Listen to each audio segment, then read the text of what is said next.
ওর চোখের পরিস্থিতি এমন হয়েছে, মানে আমার কাছে অনেক খারাপ লাগতো ওরে ধরতে। বেরোইতো এমন পরিমাণ ময়লা বেরোইতো, আমি আপনাদেরকে বলে বোঝাতে পারবো না। মানে ওর পুরা চোখের বরাবরই এত বড় একটা ময়লাই হয়ে যাইতো গা সারা রাত্রে।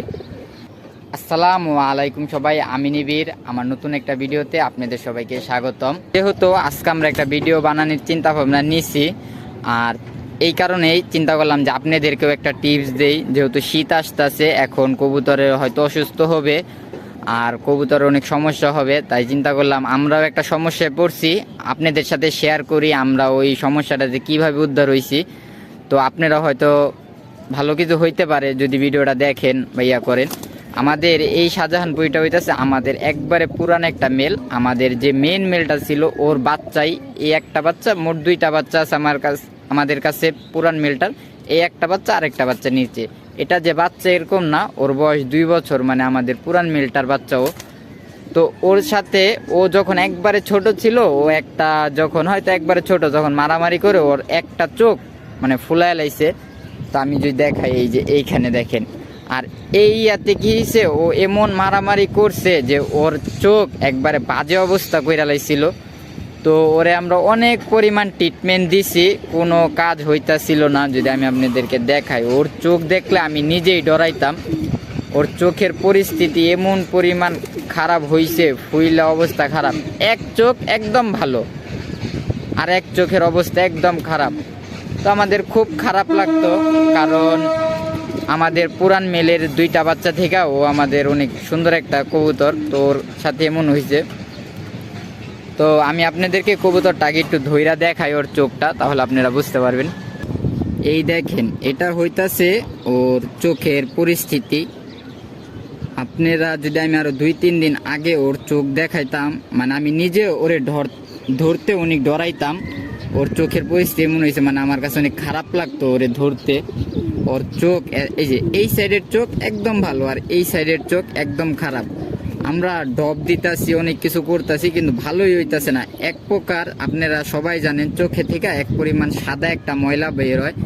তো ওর চোখে সাদা যে ময়লাটা বের হইতো, এমন পরিমাণ ময়লা বের হইতো আমি আপনাদেরকে বলে বোঝাতে পারবো না। মানে ওর পুরা চোখের বরাবরই এত বড় একটা ময়লাই হয়ে যাইতো গা সারা রাত্রে।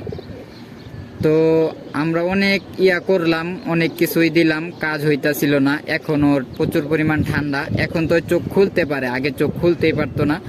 আর ওর একটা সমস্যা হইতাছে, ওর এই চোখে মাংসটা একটু বেশি, মানে ওর চোখ অল টাইম এরকম ফোলা থাকে। এই কারণে ও হয়তো আরো বেশি সমস্যা হইতাছিল। পরে আমার এক পর্যায়ে আমার এমন একটা পরিস্থিতি আইসাছিল যে ওরে আর আমরা রাখবো না, হয়তো কাউকে দিয়া দিব, হয়তো খেয়ে ফেলবে বা এইসব একটা কিছু। তো এই এমন মানে ও শুকায় গেছে, খাবার খাইতে চায় না। একটা মনে একটা অনেক খারাপ লাগতেছিল কবুতরের লেগা। পরে একজনরে বললাম যে ভাই এমন এমন। পরে সে বলতাছে, তুমি এটার যেহেতু চোখে একটু সমস্যা, তুমি ওর একটা চুলকানির ওষুধ দাও। তো চুলকানির ওষুধ কি দেখবা যায় ডাক্তারে বললেই হবে, যে কোনো মানুষের ফার্মেসি যে ছোট ছোট, আমি আপনাদেরকে ওষুধ দেখাইলাম না ওগুলা। তো ছোট ছোট একবারে কম পাওয়ারের একটা ওষুধ, যা চোখের চুলকানির বা একটা বলছে যে চুলকানির একটা ওষুধ, যেহেতু তোর চোখে এরকম মাংস বেশি। তো ওই ওষুধের সাথে ডক্সি ক্যাপ, আপনারা যারা কবুতর পালেন ঠান্ডার জন্য অনেকেই দেন কবুতরে, ডক্সি ক্যাপ নামের ওষুধ পুরা প্রায় 15 ml কইরা, মানে 15 ml পানি নেয়া একটা গুলাইয়া পুরা ওষুধটা ওর একবারে খাওয়াই দিবা।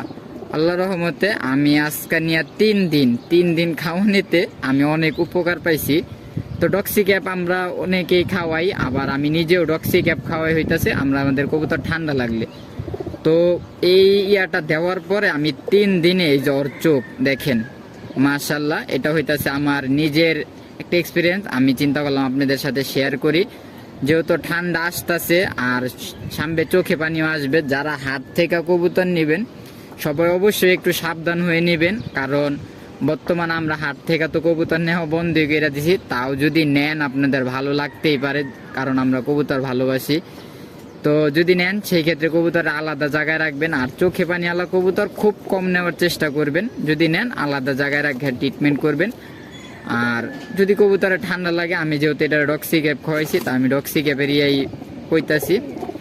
তো এটাই দেখেন, আমাদের কবুতরটা এখন আল্লাহর রহমতে অনেকটাই সুস্থ। তো আজকের ভিডিও এই পর্যন্তই। সবাই ভালো থাকবেন, সুস্থ থাকবেন। আল্লাহ হাফেজ।